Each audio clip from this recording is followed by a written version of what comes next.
Nous allons passer maintenant à une série de questions et nous allons remettre la parole à l'Assemblée pour leurs questions. Comme il a dit M. Stéphane Dupé, c'est un échange entre vous et lui, entre nous et lui, et donc la parole est à vous. Donc je vais faire passer le micro pour ceux qui veulent intervenir. D'accord, on va commencer par cet étranger sans discrimination aucune. Avant de donner la parole rapidement, je voudrais répondre rapidement. Merci pour en tout cas l'intervention de ce que vous avez dit. Je veux juste faire un additif sur deux choses. Les Chinois, faisons attention. Il y a ce qu'on appelle le marché économique. Vous savez, moi je travaille avec les Asiatiques.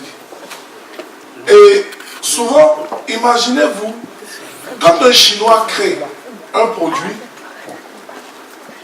il suffit que la moitié, même si 20% des Chinois qui existent payent son produit, il n'a plus besoin de marché extérieur. Donc la Chine même est un marché économique. Quand on a 1 milliard d'habitants, quand en développement, on a un marché un peu plus fort.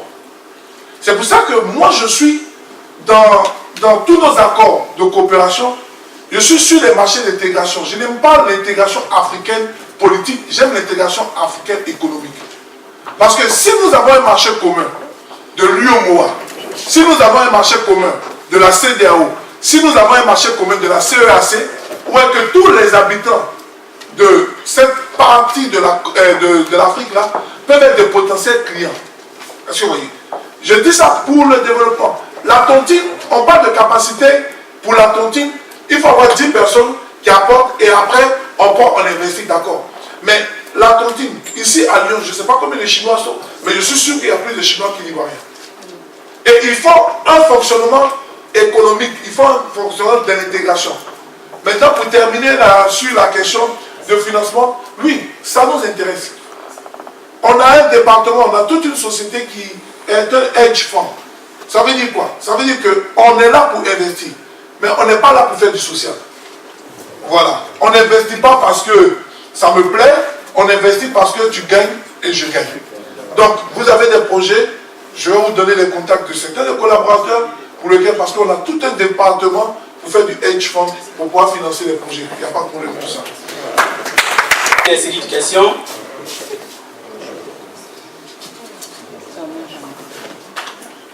Nous allons passer le micro à Madame Yanati pour sa question.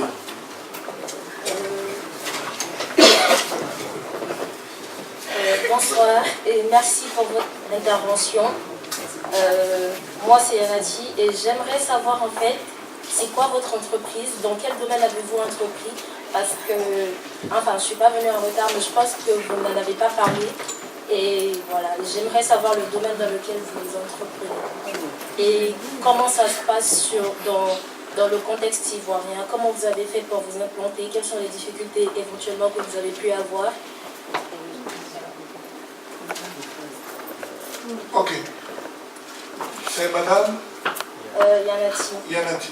Madame Yanati, le domaine dans lequel en fait, c'est pas un principe que je surfe là-dessus, mais je vais juste ouvrir une parenthèse. Moi, je suis en politique, oui, et je suis très traqué. Mais la confiance qu'on se fait à cause du président, je vais ouvrir une parenthèse. Je suis, comme de formation, je suis industriel. Marketing management, option industrie. Donc, ma base, c'est l'industrie. J'ai une société de maintenance industrielle. Je l'ai fait de 2005 à 2011 jusqu'à ce qu'il y ait la crise et qu'on sorte. Et aujourd'hui, je suis dans la finance. Dans le travail dans lequel nous sommes, c'est l'information que nous payons en réalité. Quand par exemple, il y a la crise, il y a le 11 septembre, septembre 11, quand ça arrive, pourquoi tout le monde dit que c'était un deal? Parce que quand il y a eu septembre, avant le 11 septembre, le 10 septembre, il y a de gros investisseurs américains qui ont fait des placements, qui ont acheté le maximum de dollars. Ils ont pris où l'information qu'il aura eu le 11 septembre. Voilà pourquoi on suit tout ce qui se passe. Quand en Europe, en France par exemple, il y a eu les attentats de Nice, ou il y a eu l'attentat du Bataclan, l'euro a vacillé. Donc on suit l'information. Et il y a 4 grands marchés. Il y a le marché de Sydney pour l'Australie. Il y a le marché, donc le marché de Sydney par exemple pour quelqu'un qui est en France, ouvre à 22h à cause du décalage horaire. 22h en France, ça fait 9h du matin à Sydney. Donc on regarde qu'est-ce qui s'est passé à Sydney, qu'est-ce qui s'est passé sur l'Australie. Il y a le marché asiatique qui ouvre à 3h du matin. On regarde qu'est-ce qui s'est passé sur l'Asie. Il y a le marché européen qui ouvre à 9h d'Europe. Et il y a le marché américain qui ouvre à 14h. Donc on ne fait que vendre l'information, on achète bas et on revend haut, ou on prend ça haut et on revend bas. Voilà le travail de façon basique que nous faisons. Nous allons passer une deuxième question à M. Salih Bomba. Oui, bonjour monsieur. Donc j'aimerais d'abord vous remercier pour votre intervention. Et ma question en fait c'était par rapport à votre entreprise, savoir vos financements quand vous êtes quitté aux États-Unis. Comment vous avez pu financer l'entreprise en fait à arriver à Abidjan? Merci. Ok, c'est monsieur. Monsieur Salih Bomba. Monsieur Salio, le problème du financement est un problème vrai et véritable en Afrique. Beaucoup de projets meurent par manque de financement. Et quand j'ai créé ma société industrielle, qui était MECAF, qui en fait était la fabrication de pièces mécaniques, on demande une machine, on va dans n'importe quelle usine, on demande une machine, on leur dit, on fait ce qu'on appelle l'audit industriel. On dit cette machine-là, cette pièce, si vous ne la changez pas, dans 1 mois, ça va se casser et ça va bloquer votre machine. Donc ce qu'on vous propose, c'est de fabriquer des pièces plus tôt et pour remplacer. Donc il faut avoir démonté. Quand tu as fini de démonter, il faut aller refabriquer. On avait un problème de financement pour pouvoir fabriquer. On n'avait pas les moyens de ça. Ce que j'ai fait, c'est tout simple. Je suis allé louer. J'ai commencé à louer d'abord une unité, l'Académie des maires. À l'académie, le matin, ils forment, ils ont les mêmes choses. Ils ont les tours, ils ont les taraudeuses, ils ont les perceuses et tout. Donc le matin, ils formaient les étudiants à ça, et à 18h, quand ça se fermait, j'ai signé un contrat avec l'académie, je leur ai dit, de 18h à 6h du matin, vos machines dorment. Elles ne vous rapportent rien. Quand vous formez les étudiants, ça ne vous rapporte rien. Moi, ce que je fais, j'ai des marchés. Je viens, après 18h, je commence à travailler. Moi, je travaille de 18h à 6h du matin. Je fais tourner les machines. Ce que ça me rapporte, je paye 20% à l'académie. C'est une valeur, ça vous permet de pouvoir avoir. Et donc, mes premiers ateliers ont été de la sous-location. Je faisais la sous-location. Donc, dans la journée, j'ai créé un système. J'ai pris le commercial. Avant, c'était les techniciens. C'était un boulot de macho. C'est un boulot où c'est que des usines, des techniciens. Donc, il fallait aller avoir les marchés. C'est tout ça. Moi, quand je rentre dans une entreprise, je suis un homme. Pourquoi il va quitter une société qui fait son entretien depuis 15 ans et donner à une jeune entreprise comme la nôtre? Donc, j'ai décidé d'introduire un secteur commercial dans une entreprise où il n'y a que des hommes. Donc, j'ai embauché des commerciaux, des jeunes filles. Allez-y me chercher les marchés. Donc, quand tu vois une entreprise qui a des gens qui ont l'habitude de fonctionner seulement avec des hommes, pour aller chercher, quand tu vois une jeune fille arriver, donc j'ai créé un secteur commercial en prenant l'handicap du système, et j'ai pris l'handicap, la faiblesse du système pour en faire une force. Donc je me mettais en retraite et puis je mettais les jeunes filles pour aller chercher des marchés pour qu'on puisse sous-traiter. Jusqu'à ce qu'on ait notre premier contrat qui est l'usine Covalma, qui était en arrêt technique, parce que toute usine s'arrête une fois par année pour faire le point de tout, qui était en arrêt technique et qui était le premier gros marché que nous avons eu. L'usine Covalma nous a fait confiance, et ça aussi il y a cet aspect. Quel que soit ce que tu fais, si on n'a pas confiance en toi, tu ne peux pas. Tu ne peux pas. Il nous a fait confiance, nous a confié son arrêt technique, 18 millions de marchés francs CFA. On a fait l'arrêt technique sur les 18 millions, on a eu à peu près 25% de marge. C'est sur les 25% de marge que j'ai payé ma première machine et que j'ai démarré. Je l'ai dit, pour beaucoup. Et ça, je voudrais appuyer peut-être là où ça fait mal. Je ne le dénie pas. Lui, avoir été le jeune du président de la République, m'a ouvert des portes. Ça, c'est clair et net. Parce que je ne pouvais pas sortir d'ici sans toucher ce côté. Si je ne touchais pas, il se fout de nous. Oui, ça m'a ouvert des portes. Parce que j'étais le jeune du président de la République. Quand je vais au port, oui, le port me donne des contrats. Mais si c'était seulement le jeune du président de la République, quand je me suis aujourd'hui retrouvé à être gendre du prisonnier, je n'avais pas continué d'avancer. Donc le problème n'était pas d'être le jeune du président de la République, c'était d'avoir l'initiative dans la tête pour que demain, passer de jeune du président de la République à jeune de prisonnier, je puisse continuer d'avancer. Nous avons aussi une question de M. Franck Michael Kankani. Alors, moi c'est Franck Michael Kankani, et je vous remercie pour votre intervention. Mais j'aimerais revenir sur un point, le financement de l'entrepreneuriat. Comme vous le savez que c'est un véritable problème.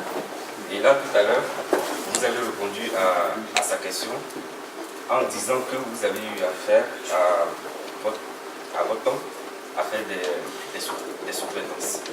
Et pour un jeune étudiant qui a brillamment fait ses études en Europe et qui a eu ses diplômes, qui décide de rentrer dans son pays pour contribuer au développement de son pays, et il a besoin véritablement de fonds pour pouvoir créer son entreprise. Est-ce que vous avez des crowdfunding pour pouvoir aider ces jeunes à pouvoir s'insérer véritablement? Ok, merci Franck. Vous savez, il y a un truc. Le financement, c'est le gros problème de ce qu'on appelle l'entrepreneuriat d'initiative privée. Mais, je vais juste vous poser une question, Franck. Pour commencer à compter jusqu'à 100, on commence par quoi? 1, 2, 3, 4. Si j'ai besoin de 10 pour pouvoir mettre en place mon activité, il faut que je sois capable de commencer avec 1. Parce que c'est là le problème de nous ou bien ceux qui vont trop à l'école, le problème des business plans. Le business plan est un blocage, et je vais choquer ceux qui sont en management. Le business plan est un blocage de l'initiative privée. Parce que quand tu fais le business plan, ce qu'on nous apprend en école de commerce, on dit le compte d'exploitation, le compte prévisionnel sur 5 ans, ça veut dire qu'il faut commencer avec 10. Quand tu as 10, tu fais ça. Ok, c'est joli. Mais quand je n'ai pas 10 et que j'ai 8, je fais quoi?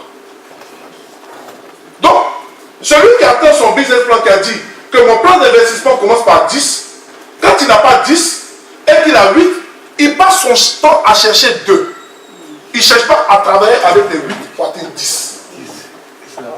Le financement dont je parle, je suis sûr que si vous et moi, on s'assoit et que vous me dites, voilà, vous voulez entrer dans tel secteur, si vous êtes informaticien, je veux installer mon entreprise d'informatique, mais je n'ai pas de financement, il me faut 10 000, je suis sûr que si on commence à discuter, de 10 000, nous passerons à 7 000. Parce que je vais vous poser une seule question, Franck. Ici, vous vivez ici, oui. Ok. Je vais vous poser une seule question de savoir quel est dans l'environnement immédiat. Vous me direz peut-être que vous avez une voiture. Je vais dire voici une première source. Vous me direz peut-être que vous n'avez pas de voiture, mais vous avez un ordinateur. Donc je vous dirais que dans votre plan d'affaires, au lieu de dire que vous allez acheter des ordinateurs, je vous dirais que ce que la ligne que vous avez prévue pour l'achat de l'ordinateur, vous l'avez déjà. Le financement n'est pas seulement financier. Il y a un financement, ce qu'on appelle le financement en matériel. Vous pouvez me demander 10 000. Je vous pose la question, vous voulez faire quoi avec les 10 000? Je vais faire un Uber. Ok. Il n'y a pas de problème, vous voulez faire un Uber avec les 10 000? Je vous donne une Mercedes, faites le Uber. Faites le Uber. Non, je n'ai pas besoin de te donner l'argent. J'ai besoin de te donner ce dont tu as besoin. Donc, beaucoup de gens aujourd'hui ont un problème de financement parce qu'ils lient le financement seulement à une capacité numéraire. Ce n'est pas bon. Il est plus facile pour quelqu'un de recevoir une voiture pour faire du Uber que de recevoir 15 000 euros pour aller payer une voiture. Donc, revoyons notre système de financement. Commençons à réfléchir aussi sur ce qu'est le système matériel. Maintenant, oui, il existe des organismes de financement. Le monde a l'argent, cher Franck. Le monde a l'argent. Il faut savoir aller chercher. Tout à l'heure, on vous l'a dit, il y a des crowdfunding, oui. Vous partez sur Internet, j'ai certains noms de crowdfunding, on pourra vous donner, partez sur Internet, vous vous inscrivez et tout. C'est l'investissement de fou. Mais il y a aussi des organismes qui ne financent que les initiatives privées. Le frère l'a fait tout à l'heure. j'ai bien retenu une chose. Il a aidé les Chinois à faire 16 restaurants. Il va nous aider. Avoir aussi des restaurants. Avoir aussi des restaurants. Donc, pour dire que, et puis, il y a un facteur qu'il ne faut pas mettre de côté. Et je le dis, et ça n'engage que moi, parce que je crois en un Dieu, il y a le facteur, la grâce de Dieu. Il y a le facteur, pour ceux qui ne sont pas chrétiens, qui ne sont pas croyants, il y a le facteur chance. Deux personnes qui jouent au football, qui tapent dans le même ballon, qui commencent dans le même centre de formation, un se retrouve à Chelsea et l'autre se retrouve au FC Gagnois. Ça, c'est le facteur chance. Vous avez vu, par exemple, ceux qui ont connu la génération des académiciens en Côte d'Ivoire. La génération des académiciens, ce n'est pas forcément les meilleurs qui ont percé. Ce n'est pas forcément les meilleurs qui ont percé. Donc, en tout ça, il y a ce facteur-là. Quel que soit ce qu'on peut dire, il y a ce facteur qui est la grâce de Dieu. Mais, pour le financement, il y a plusieurs types de financement. Et on pourra même un jour développer, faire une session spécialement sur la recherche de financement. Comment est-ce qu'on se présente devant des investisseurs? Qu'est-ce qu'il faut dire à l'investisseur? Comme je vous l'ai donné en exemple tout à l'heure, on ne va pas vers un investisseur pour dire non. On sait qu'en réalité, on a besoin de 100 000. On dit non, si je demande trop, il ne va pas me donner. Je demande 10 000. Non. Il y a les mots de l'investisseur. Comment rassurer quelqu'un pour qu'il vous donne de l'argent?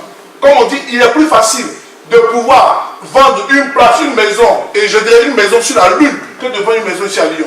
Parce que les gens aiment rêver. Celui qui veut donner son argent, il aime rêver. Fais-moi rêver. Fais-moi rêver. Dis-moi que tu vas prendre de mon argent et tu vas me rendre le roi de l'Afrique. Je veux rêver. L'investisseur veut rêver. Celui qui a l'argent ne cherche pas à gagner de l'argent. Celui qui a 1 milliard ne cherche pas à gagner plus de milliards. Tes 10 000 que tu vas donner en plus ne fera pas plus. Mais celui qui a de l'argent veut rêver.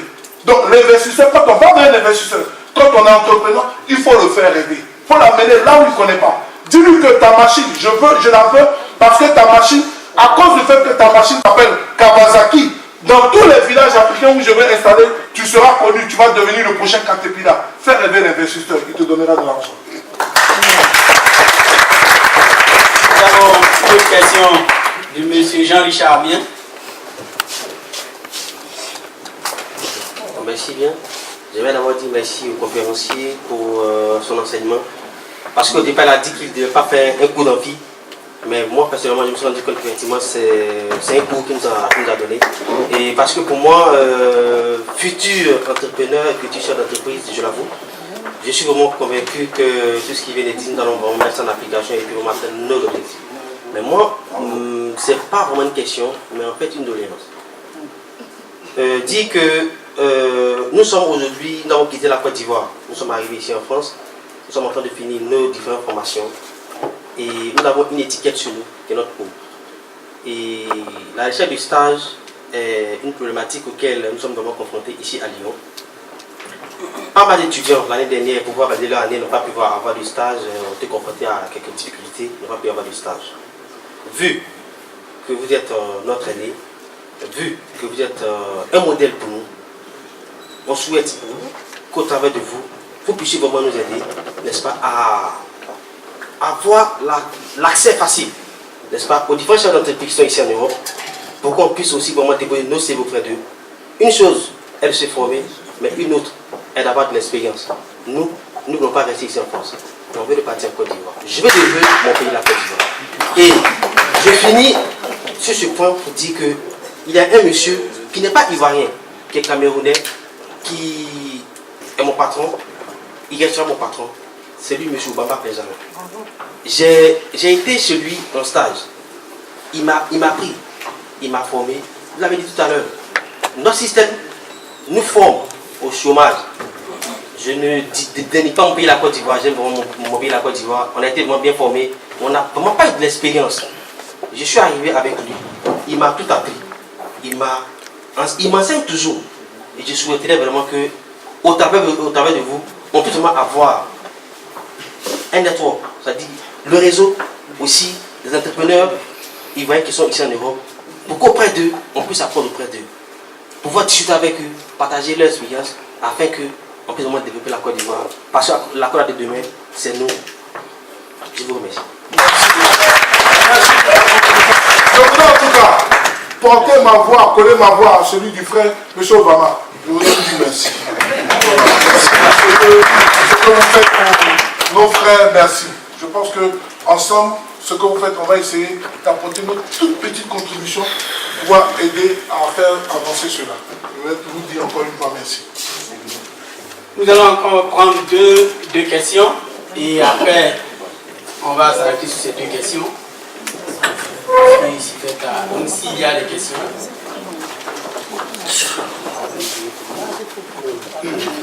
Bonjour, Obenga. Plus qu'une question, c'est plutôt un conseil à la jeunesse. À la jeunesse. Donc, vous voyez que je suis plus très jeune. Je suis plutôt du côté gauche que du côté droit. D'abord, remercier la brillante intervention. C'est carrément un cours magistral auquel nous avons assisté. De M. Kipré, Stéphane. Donc, c'est vraiment quelque chose d'impressionnant. Moi, je suis chef d'entreprise, plutôt dans les technologies avancées de l'information. Donc, je ne suis pas dans la finance, etc. Donc, je vais plutôt me focaliser mon propos sur les technologies, sur la conception, sur l'idée. En gros, lorsqu'on veut passer, pour reprendre les termes de Stéphane, lorsqu'on veut passer de 1 à 100, ou en commençant à 1, ben, il faut avoir cette différenciation qui est en fait l'innovation. L'innovation technologique ou quoi qu'il en soit, mais peu importe le domaine, l'idée. Et c'est cette idée-là qui fera la différence. C'est souvent des secteurs de niche où vous êtes seul, typiquement. C'est possible d'être seul. Ce que Stéphane a fait, il était seul à l'avoir conçu, à aller déranger un chef d'entreprise en disant que je vais travailler dans une usine de 18h à 6h du matin. Qui l'a fait en dehors de lui à Abidjan? Je n'en connais pas beaucoup. Il y en a certainement d'autres. Mais voilà, c'est ce marché de niche dans les technologies de l'information, dans tous les domaines, le commerce, le marketing, la communication, c'est cette idée. Parce que si on est nombreux dans la même idée, on va aller ouvrir un magasin, bon, on est tous, la concurrence est élevée, on pourra tenir selon notre conviction, notre abnégation, mais c'est la niche qu'il faut trouver. Et donc aujourd'hui, moi j'ai envoyé en Afrique, à Abidjan justement, un jeune Ivoirien allait discuter avec des concurrents. Il y avait des boîtes qui nous étaient concurrentes.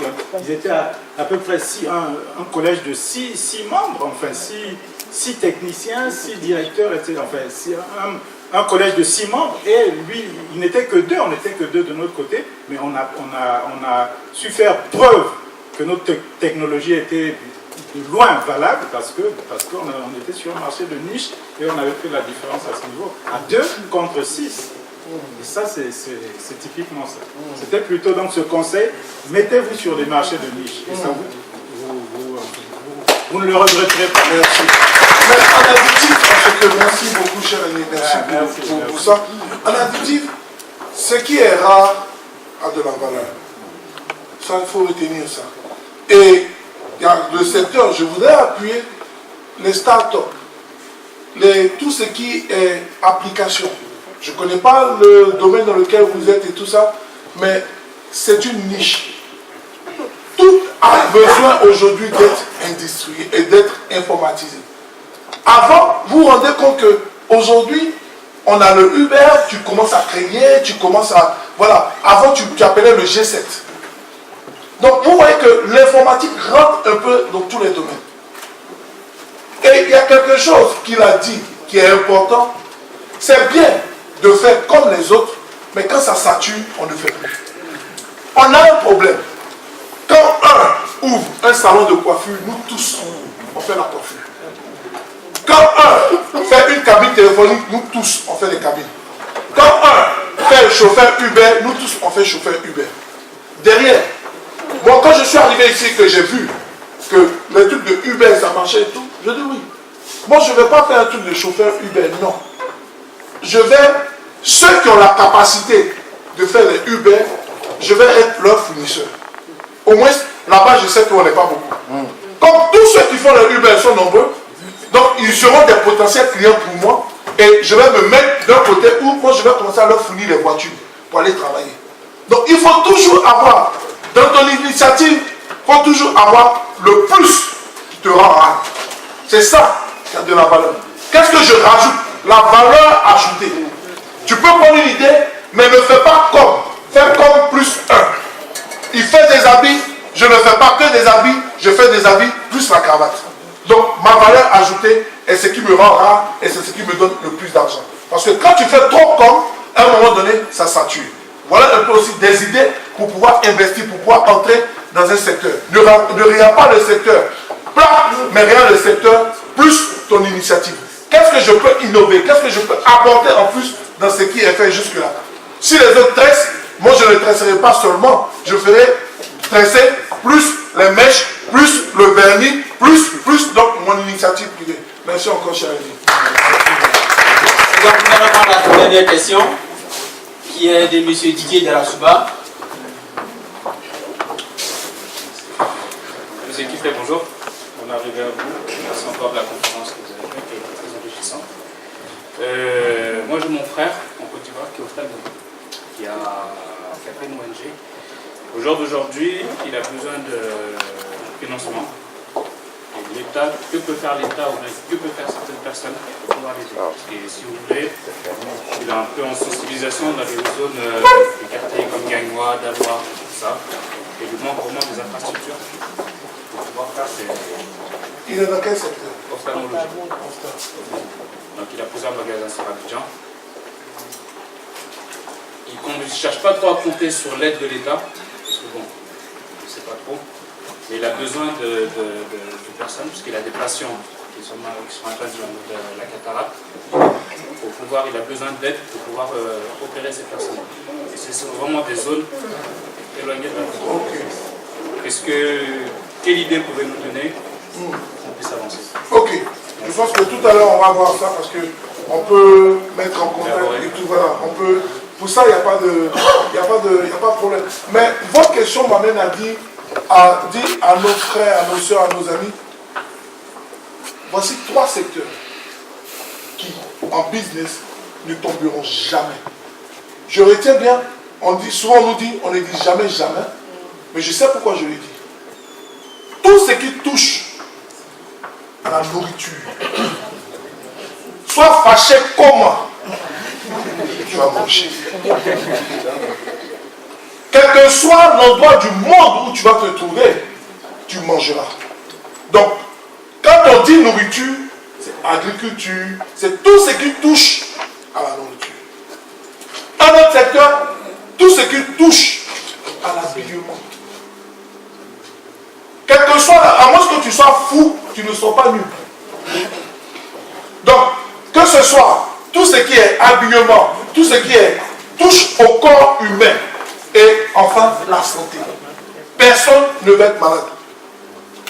Personne ne peut dire non, je suis fâché aujourd'hui, il faut que j'ai, comme la soeur nous l'a dit, moi là je suis fâché, il faut que j'ai sida. Tu es fou. Vous voyez? Donc ce sont des secteurs clés. Ce sont des secteurs clés. Donc, c'est vrai, il est souvent difficile de dire qu'on rentre dans ces secteurs, mais ce sont des secteurs, quand vous voulez commencer à investir, quand vous voulez commencer à vous engager, à côté de ça, il y a d'autres secteurs, le transport et tout. Mais je parle du secteur qui touche à l'homme.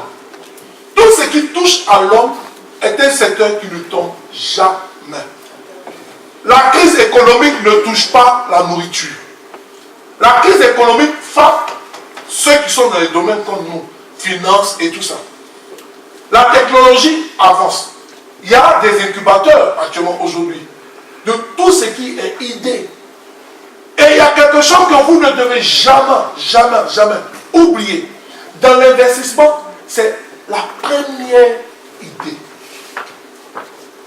Et la première idée souvent, qui peut être l'idée la plus folle, mais c'est cette idée. L'idée qui te réveille à 3 h du matin, ou l'idée pendant que tu es dans le tramway, et une idée te croche par la tête. Vous savez, on appelle, souvent on dit l'inspiration.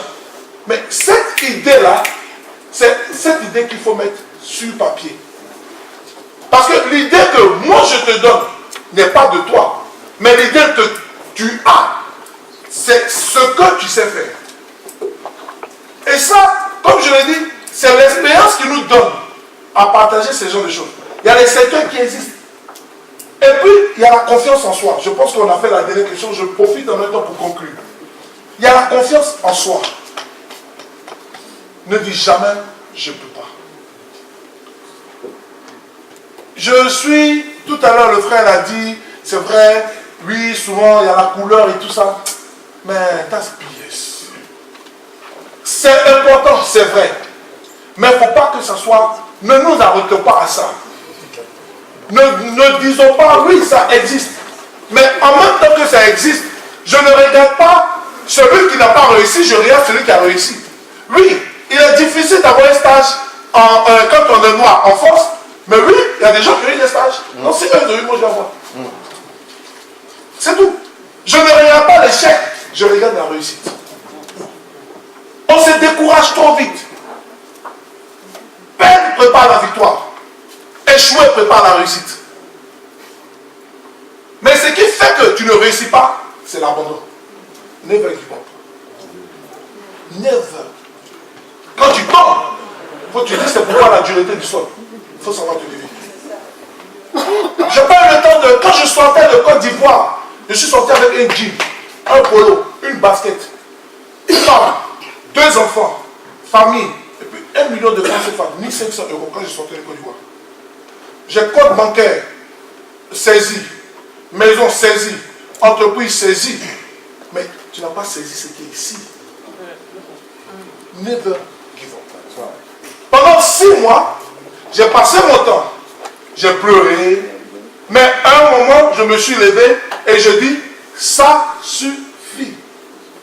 La décision, quel que soit le conseil que tu peux donner à une personne, la décision de dire, je veux réussir, vient de moi. Et le reste s'accompagne. L'étude permet d'ouvrir. Moi, j'ai fait marketing management, mais je n'ai pas eu. Je ne dis pas, je ne suis pas millionnaire, je ne suis pas, non. Je mange à ma faim. Mais je n'ai pas mangé à ma faim dans le domaine que j'ai appris. L'école nous permet juste d'avoir une connaissance générale. L'école nous donne une connaissance de la vie. Mais c'est l'expérience qui nous permet de nous nourrir. Ça, ce n'est pas dans le management, ce n'est pas en amphi, c'est sur le terrain. Et il faut vouloir affronter. Et il faut vouloir apprendre des autres. Il faut vouloir arrêter de dire non, j'ai bac plus 5. Pourquoi mon chef, c'est celui qui a bac plus 2? Bac plus 2 là, si c'est lui qui est mon chef, j'apprends de lui.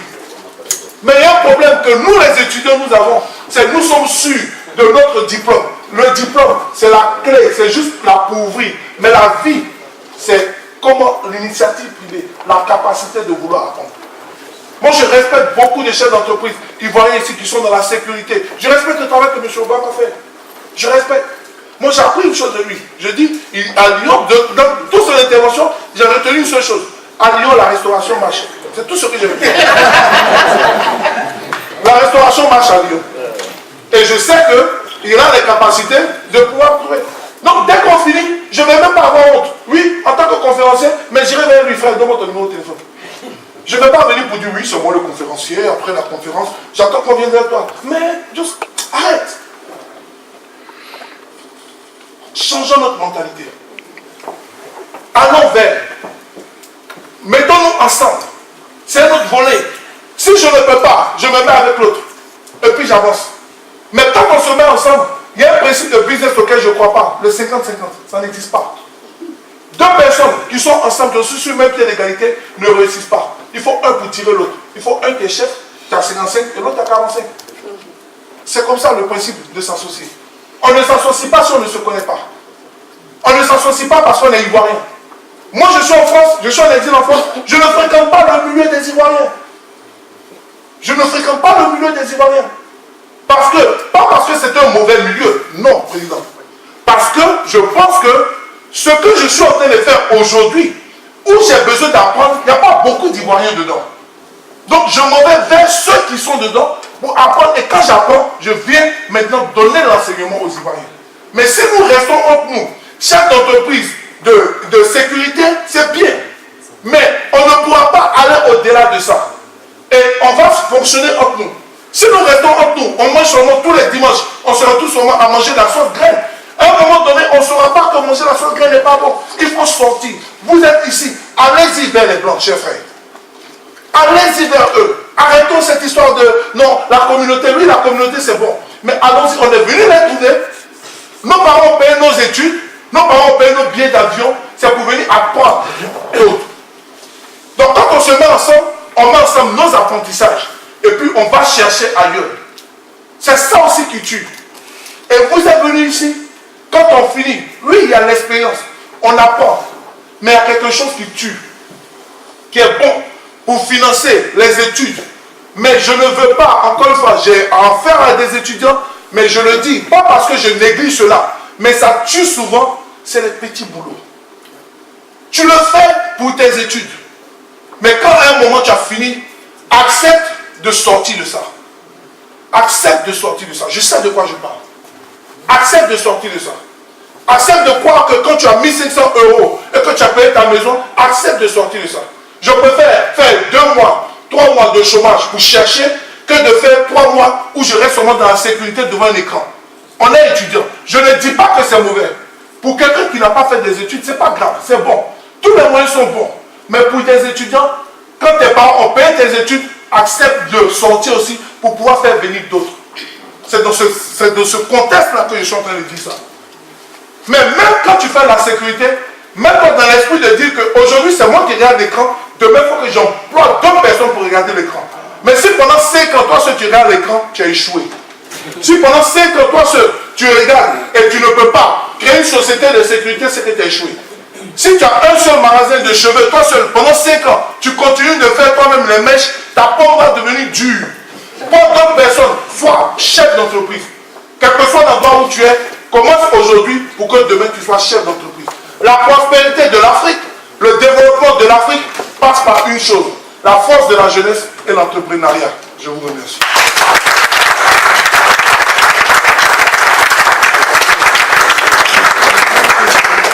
Merci M. Stéphane Kipré. Je vais vous demander encore une fois d'acclamer M. Stéphane Kipré.